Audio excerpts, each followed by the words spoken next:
mes adorés, j'espère que vous allez tous très bien. Je suis ravie de vous retrouver aujourd'hui pour une vidéo qui sera un petit peu différente de celle que vous avez vue jusqu'à présent sur ma chaîne. On va être un petit peu moins dans la paillette aujourd'hui. Désolée, ça sera peut-être un petit peu moins festif, mais je pense que c'est une vidéo vraiment importante. Comme vous le savez, aujourd'hui nous sommes le 8 novembre et c'est la journée nationale de lutte contre les différentes formes de harcèlement. Donc c'est une journée qui a beaucoup d'importance pour tout le monde évidemment et beaucoup d'importance aussi à mes yeux, puisque je vous avais déjà parlé dans une précédente vidéo de ce que j'avais pu vivre quand j'étais plus jeune. Je vous avais parlé de body shaming, mais je ne vous avais pas parlé précisément de harcèlement. Or vous avez été assez nombreux dans les commentaires à me demander une vidéo sur le sujet. Et aujourd'hui, je me sens particulièrement concernée par cette journée de mobilisation puisque j'ai été moi-même victime malheureusement de harcèlement quand j'étais plus jeune. Alors le harcèlement, il existe sous différentes formes. Vous pouvez très bien être harcelé par quelqu'un de votre famille, même par votre conjoint ou votre conjointe. Vous pouvez aussi être harcelé sur les réseaux sociaux, on appelle ça du cyberharcèlement. Je vous en parlerai peut-être dans une autre vidéo aussi puisque là, j'ai malheureusement été victime également de cette situation. Et il y a bien entendu le harcèlement scolaire qui est malheureusement de plus en plus courant. Alors je sais pas s'il est vraiment de plus en plus courant ou si tout simplement on en parle de plus en plus et que enfin on arrive à s'exprimer sur le sujet et à appeler à l'aide. C'est peut-être pour ça tout simplement qu'on en parle plus qu'auparavant. Et c'est de cette forme-là de harcèlement dont je vais vous parler aujourd'hui parce que je me sens complètement concernée. Alors attention, je ne me sens pas concernée en tant que maman. Il y a malheureusement des personnes malveillantes qui s'amusent à colporter des ragots sur les réseaux sociaux concernant Néo et le fait qu'il serait harcelé au collège. Alors ce n'est pas vrai du tout, je vous rassure, ça se passe très bien pour Néo et fort heureusement il n'a pas été victime de harcèlement. J'espère évidemment que ça continuera d'être le cas, soit n'a pas de problème non plus. Non, là je vais vous parler du harcèlement scolaire dont j'ai été moi-même victime quand j'étais au collège. Alors je pense que cette vidéo, elle a de l'importance pour vous, mes adorés. Il s'agit d'un témoignage réel, authentique, et ça c'est toujours bon à prendre, je pense. Qu'on soit soi-même victime de harcèlement ou qu'on soit témoin d'une situation de harcèlement, c'est important de savoir comment on peut réagir, comment d'autres personnes s'en sont sorties avant nous. Et je pense que du coup, cette vidéo peut peut-être aider des personnes qui me suivent parce que dans les commentaires que vous me laissez, il y a des personnes qui me parlent de harcèlement, il y a des personnes qui me disent qu'elles en sont victimes ou qu'elles en sont témoins. Et j'aimerais par le biais de cette vidéo pouvoir vous aider. Et je vous avoue aussi qu'un petit peu égoïstement, cette vidéo je la fais aussi pour moi, pour pouvoir vous parler de ce que j'ai vécu et quelque part pour l'exorciser en fait, pour pouvoir le sortir. Ça fait du bien d'en parler, j'en ai pas parlé pendant des années et je trouve que là de pouvoir le partager avec vous, c'est bon pour mon moral aussi. Donc il y a une petite part aussi d'égoïsme dans la vidéo que je vous fais aujourd'hui et j'espère que vous me le pardonnerez. Donc comme je vous le disais en début de vidéo, moi j'ai été victime d'harcèlement scolaire quand je suis entrée au collège. Donc toute ma primaire s'était plutôt bien passée, j'étais dans une petite école à proximité de mon domicile, j'avais mes copines, bon quelques copains aussi, ça se passait très bien, pas de soucis particuliers, j'étais plutôt une bonne élève, très bavarde par contre, ça oui, ça figure encore sur mes bulletins scolaires de l'époque, mais par contre voilà, j'étais plutôt scolaire et je suivais bien à l'école donc il n'y avait pas de problème particulier. Quand je suis arrivée au collège, j'étais dans un collège d'une zone d'éducation prioritaire. Alors autant vous dire que les profs étaient plutôt débordés, les surveillants aussi, voilà, il y avait pas mal d'élèves à problème dans mon établissement malheureusement. Moi en 6e, j'étais une élève assez lambda, j'étais pas très grande, plutôt discrète, bon bavarde certes, mais pas leader. Voilà, je me faisais pas spécialement remarquer. Alors effectivement, j'étais plutôt bonne élève, mais j'étais pas non plus le genre un petit peu schtroumpf à lunettes, moralisatrice, toujours devant en classe et ne parlant à personne. Alors pas du tout. J'étais plutôt bonne élève, mais je m'entendais très bien avec ceux qui l'étaient moins. Alors soit ceux qui avaient de réelles difficultés et qui me demandaient un petit peu d'aide, voilà, que j'apportais quand je le pouvais, soit ceux qui n'avaient pas forcément de difficultés mais qui étaient un petit peu des éléments perturbateurs. J'avoue que je l'ai trouvé plutôt amusant, voilà. Moi je ne le faisais pas, mais il ne me déplaisait pas forcément de les regarder faire des pitreries, voilà. Donc en arrivant en 6e, je n'avais pas de problème particulier, bon j'étais un petit peu stressée comme tous les 6e quand ils arrivent, nouvel établissement, nouvelle organisation, c'était la première fois que je prenais le bus pour me rendre à l'école, donc voilà, il y avait plein de choses qui changeaient. Il y avait des copines qui avaient changé aussi parce qu'on n'était pas toutes dans les mêmes collèges, mais j'avais retrouvé quand même pas mal de personnes de la primaire où j'étais pas spécialement perdue. Voilà, au bout de quelques semaines, j'avais pris mes marques. Par contre, en arrivant dans ma classe de 6e, il y avait une élève qui s'appelait Sandrine M, on va l'appeler comme ça. Elle avait déjà redoublé 2 fois en fait. Elle avait redoublé en primaire et elle venait de redoubler sa 6e. Donc c'était une jeune femme déjà en fait. Moi je suis arrivée au collège à 11 ans tout pile parce que je suis du mois de septembre. J'étais pas spécialement en avance en termes de croissance et de développement, donc j'étais vraiment la petite fille. Et elle avait presque 3 ans de plus parce qu'elle était du début d'année, donc elle approchait des 14 ans.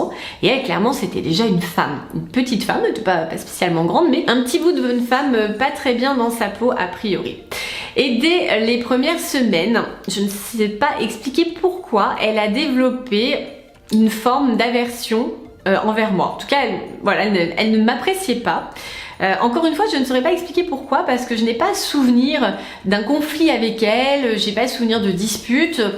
Je ne lui parlais pas en fait, c'était pas vraiment une de mes copines, même pas du tout. Je connaissais son prénom parce qu'elle était dans ma classe, mais c'était tout. J'avais pas d'affinité particulière avec elle.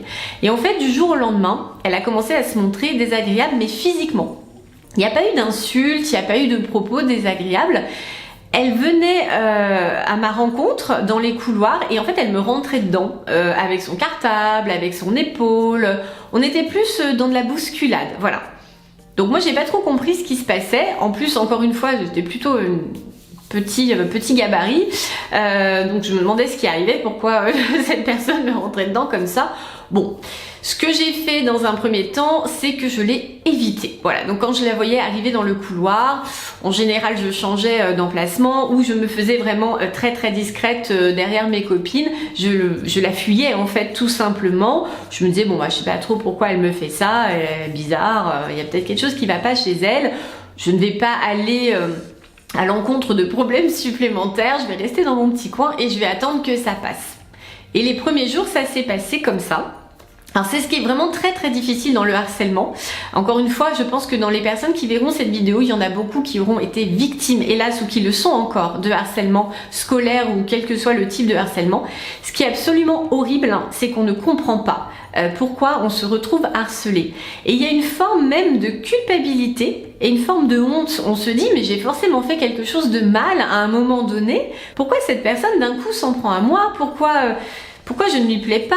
Pourquoi elle essaye de me créer des ennuis finalement? Qu'est-ce qui se passe?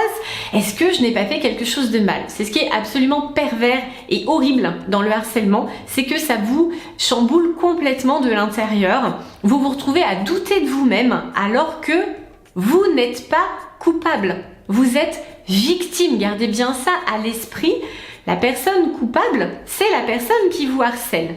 C'est elle qui devrait se sentir coupable, c'est elle qui devrait avoir honte de ses actes. Et malheureusement, dans le harcèlement, les rôles sont inversés et c'est vous, victime, qui vous retrouvez à vous poser des questions et à vous dire que vous avez sûrement fait quelque chose de terrible pour que la personne vous en veuille autant. Donc moi, je me suis retrouvée dans cette situation où j'ai commencé à me dire, mais qu'est-ce que je lui ai fait?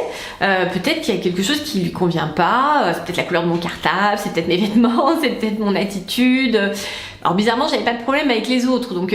Mais quand on est jeune comme ça aussi, on est très vulnérable évidemment, on s'interroge sur plein de choses, on se cherche aussi quand on arrive au collège, on se cherche au niveau du style, on se cherche au niveau du physique aussi, on s'interroge beaucoup sur son apparence, est-ce que je vais plaire, est-ce que je ne vais pas plaire, est-ce que je vais conserver mes copains, mes copines, mes amis, enfin il y a tout un tas de choses comme ça à l'âge de l'adolescence. Je ne faisais pas exception à la règle évidemment et du coup je vivais assez mal cette persécution quotidienne. Surtout qu'au fil des jours, ça a empiré malheureusement, c'est-à-dire que de la bousculade dans les couloirs, on est passé vraiment à la violence physique pure. C'est-à-dire qu'un matin, quand je suis arrivée au collège, elle m'a foncé dessus et elle m'a giflé. Comme ça, devant tout le monde. Sans explication bien sûr, mais sans aucun signe avant-coureur. Encore une fois, c'est une personne avec laquelle je n'ai pas eu de dispute, je n'ai pas eu d'échange à l'oral, on ne s'est pas parlé. Elle est arrivée comme ça un matin et en guise de bonjour, elle m'a mis une claque devant toute la classe. Alors dire ce que j'ai ressenti, c'est pas évident parce qu'en plus ça ramène plein d'émotions qui sont un petit peu difficiles à gérer. Ça a été évidemment très dur. Bon, bien sûr, il y a la honte devant tout le monde, devant toute la classe. Il y a l'humiliation, il y a la colère qu'on refoule. Moi j'avais très envie de lui rendre l'appareil, Maintenant, j'avais une éducation qui faisait que j'avais pas d'écart de comportement, ça aurait pas vraiment été toléré par mes parents, donc j'étais pas dans l'idée de rendre les coups, et forcément je me suis sentie extrêmement mal. Extrêmement mal. J'avais mal physiquement et j'avais mal moralement. Ça a été horrible, vraiment horrible. Et du coup là, j'en ai parlé à ma mère. Alors, quand vous êtes victime de harcèlement, quand vous êtes victime de violence comme ça, la priorité c'est de ne pas vous isoler. La priorité c'est d'en parler à quelqu'un. Votre parent, un de vos parents, vos deux parents, évidemment, c'est l'idéal, mais ce n'est pas toujours possible. Ça dépend de la configuration familiale, ça dépend des liens que vous avez avec eux, ça dépend aussi de leurs propres problèmes. Parfois, il y a des parents qui ont eux-mêmes des difficultés dans leur vie personnelle et qui ne sont pas disponibles pour gérer les problèmes de leurs enfants. Ça dépend de tout un tas de facteurs, mais vous devez absolument vous tourner vers un adulte. Quelqu'un de votre famille, quelqu'un dans votre cercle d'amitié, ou un autre adulte, un adulte référent. Ça peut même être le parent d'un de vos copains ou d'une de vos copines. Un adulte bienveillant qui va vous écouter, qui va vous aider. Si vous n'avez pas d'adulte, je vous donnerai à la fin de la vidéo le numéro de téléphone anti-harcèlement, le numéro national que vous pouvez appeler. Et vraiment, je vous encourage à le faire. Le plus important, c'est de ne pas vous isoler. Vous n'êtes pas coupable, souvenez-vous-en. C'est la personne qui l'est. Donc, ne vous enfermez pas dans une grotte de solitude, de tristesse, de colère, de frustration. Non, allez voir quelqu'un, parlez-en, ouvrez-vous. Surtout ne vous isolez pas. Parce que plus vous vous isolez, plus la personne qui vous harcèle gagne finalement, remporte cette bataille contre vous. C'est elle qui gagne dans ce cas. Ne la laissez pas gagner. Surtout ne vous isolez pas. Cherchez de l'aide, appelez à l'aide, appelez au secours.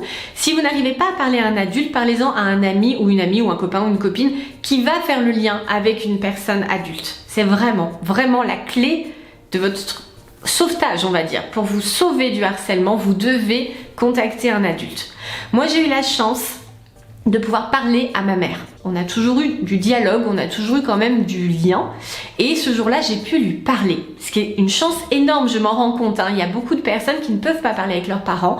Moi, j'ai pu m'ouvrir à ma mère, j'ai pu lui dire ce que je traversais. Réaction de ma mère.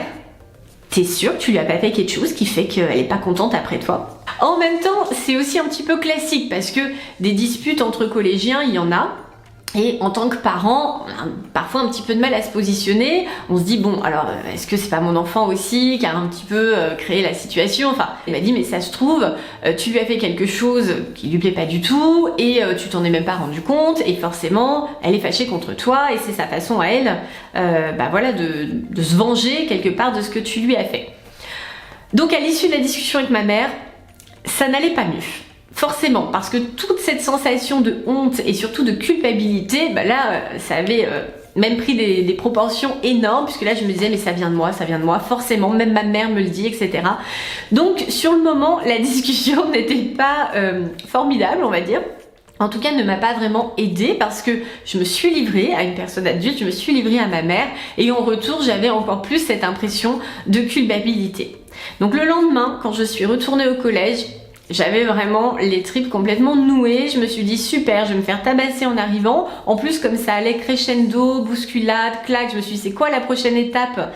Vraiment, elle va me tabasser. J'avais vraiment cette peur, j'avais vraiment la trouille, on peut le dire, la peur au ventre. Et en même temps, je me suis dit, j'en ai parlé à ma mère et il n'y a pas vraiment le soutien que j'espérais, donc je n'ai plus personne à qui en parler. Donc j'étais vraiment pas dans une bonne situation le lendemain, c'est sûr. Et en arrivant au collège, donc j'avais super peur, et là, surprise, la personne n'est pas venue vers moi.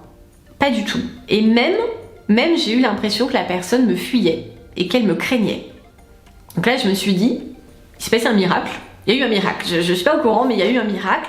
Comment ça se fait que d'un coup, elle se comporte comme ça? On a l'impression presque que je lui fais peur. Donc, évidemment, j'ai passé une journée un petit peu en dents de scie, d'un côté je me disais wouhou, elle m'a oublié, d'un autre côté je me disais mais ça se trouve c'est pour mieux me tomber dessus à la fin des cours, enfin ça a été une journée très très compliquée et très stressante. Et puis rien, c'est-à-dire que jusqu'à la fin de la journée, elle ne s'est pas manifestée, à la fin des cours elle est partie très très vite, enfin je me suis dit formidable, elle m'a oublié.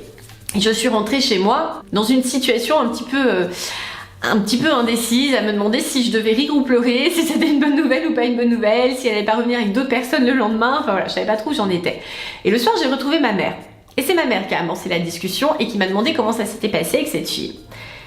Et donc, je lui ai dit, voilà.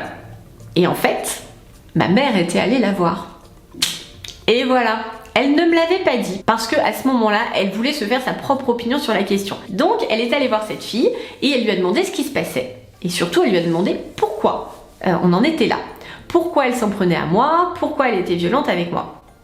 Et en fait, il n'y avait pas d'explication, comme je vous l'ai dit. Même en fouillant dans ma mémoire, je ne retrouvais pas d'éléments déclencheurs à cette situation. Et c'est aussi ce que la fille lui a dit. Alors j'ai eu de la chance parce qu'elle aurait pu lui mentir, elle aurait pu inventer plein de choses, mais là, voilà, il n'y avait pas de raison, il y avait juste un mal-être de sa part, parce qu'elle avait redoublé sa 6e, ses copines étaient parties dans l'autre classe, elle se retrouvait seule, elle n'avait pas de très bonnes notes malheureusement, elle avait une situation familiale compliquée aussi, elle était toute seule avec son papa, donc voilà, il y avait plein d'éléments qui faisaient qu'elle était mal dans sa peau. Pourquoi elle s'en est prise à moi et pas à quelqu'un d'autre? On ne saura certainement jamais, peut-être que moi j'étais peut-être vulnérable, petite, je sais pas, je ne saurais pas dire. Mais en tout cas, il n'y avait pas de raison, de mon côté en tout cas, pour qu'elle s'en prenne à moi. Donc du coup, ma mère, une fois qu'elle a eu toutes ces informations, là elle lui a parlé beaucoup plus sèchement.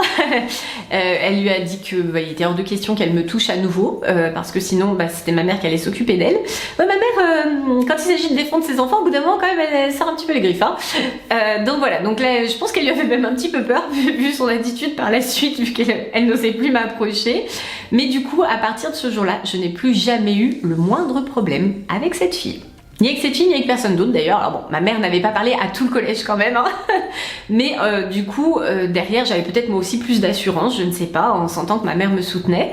Mais je n'ai plus jamais eu le moindre souci de harcèlement. Et ma mère, du coup, même si sur l'instant j'ai eu l'impression qu'elle ne me soutenait pas et même que ça n'arrangeait pas mes affaires de lui avoir parlé, en fait, elle avait bien écouté tout ce que je lui ai dit. Elle est allée m'aider immédiatement, dès le lendemain matin, en fait. Elle est allée s'occuper de cette fille, elle a pris sur son temps pour aller la voir et pour arranger la situation. Et encore une fois, maman, je pense que tu verras cette vidéo, mais ce jour-là, tu as marqué plein de points dans le cœur de ta fille. Donc pour toutes celles et tous ceux qui sont confrontés au harcèlement, que ce soit des personnes, encore une fois, qui en sont victimes ou qui en sont témoins, on peut s'en sortir. Le témoignage que je vous livre aujourd'hui, c'est pour vous dire que vous pouvez vous en sortir, mais pas tout seul. Rarement tout seul, peut-être même jamais tout seul.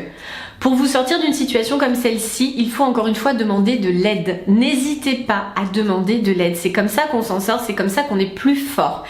Il faut demander de l'aide à un adulte, encore une fois, si vous ne pouvez pas parler à un adulte pour tout un tas de raisons qui vous sont personnelles, demandez à un copain, à une copine, à un ami, à un cousin, une cousine, quelqu'un de votre âge, demandez de l'aide.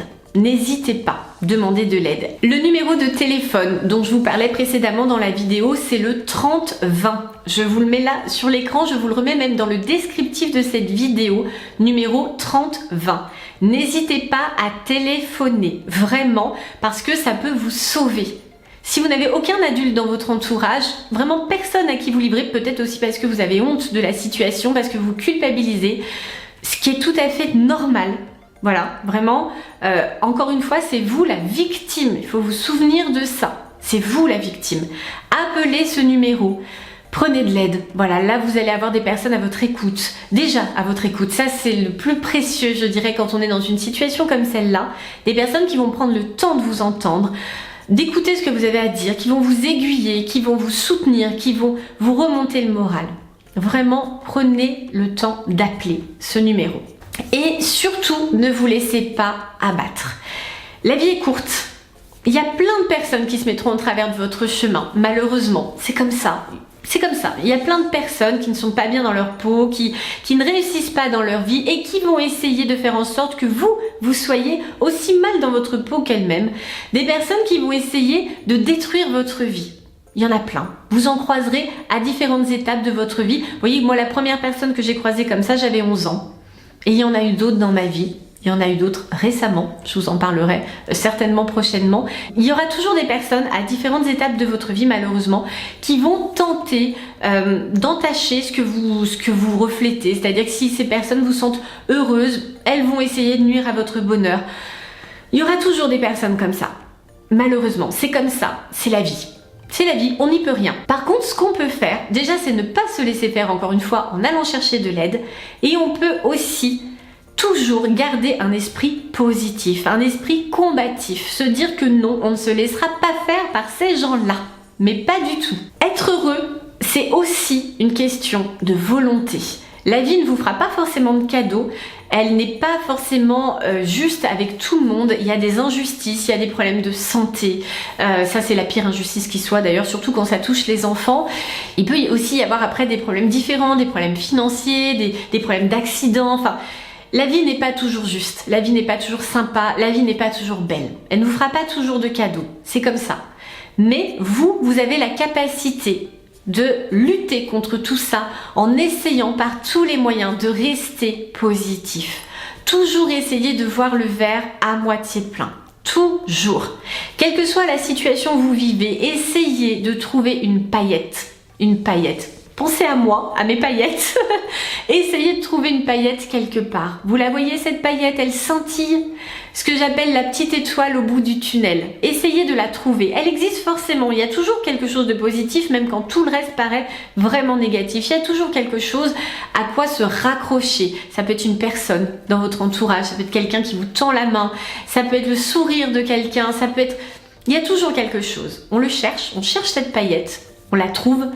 On la fait luire et on s'y accroche. Vraiment, le plus possible. C'est ce qui vous aidera à vous en sortir. Alors les vidéos qu'on vous partage, qu'elles soient sur Swan The Voice, qu'elles soient aujourd'hui sur Sophie Fantasy, alors sur Neo The One aussi, même si on est plus dans le gaming, un petit peu moins dans la bonne humeur, mais ça reste quand même très positif, c'est plus dans un domaine particulier. Mais les vidéos qu'on vous partage, ce sont des vidéos pleines de bonne humeur.